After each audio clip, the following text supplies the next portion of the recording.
आषाढीला जर नसेल गेले तरी गुरुपौर्णिमेला संकल्प करा जीवनामध्ये, पण गुरु चांगला करा बरं. गुरु कसा करा? चांगला करा.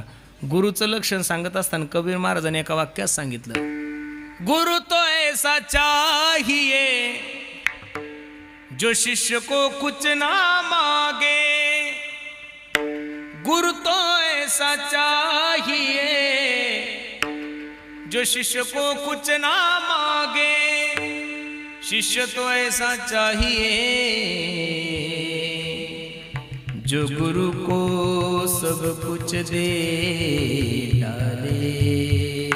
पानी पीना छान के और गुरु करना पहचान के.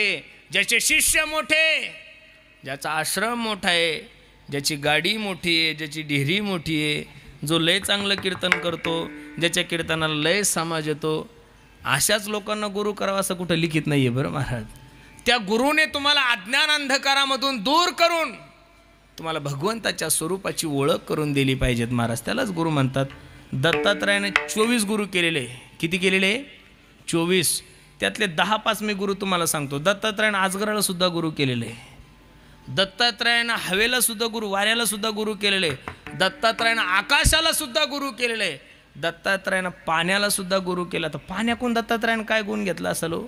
कबीर महाराज सांगतात, ऐसी बानी बोलिए, ऐसी बानी बोलिए, मन का आपा खोल, औरन को शीतल करे और आप ही शीतल हो.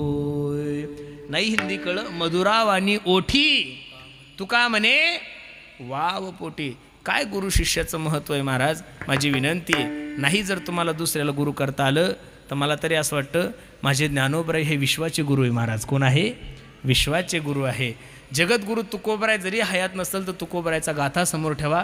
तुकोबरायला जीवनामध्ये आपलं गुरु माना. चांगल्या माणसाला पहा जो तुमच्या जीवनाचा उद्धार करल, जो तुम्हाला चांगला मार्ग देईल. कारण खरं सांगू, गुरुशिवाय माणसाच्या जीवनाला ज्ञान प्राप्त होणं शक्यच नाही महाराज. कुछ न बिगडे गा तुम्हारा, गुरु शरण आने के बाद हर खुशी मिल जाएगी चरणों में झुक जाने के बाद.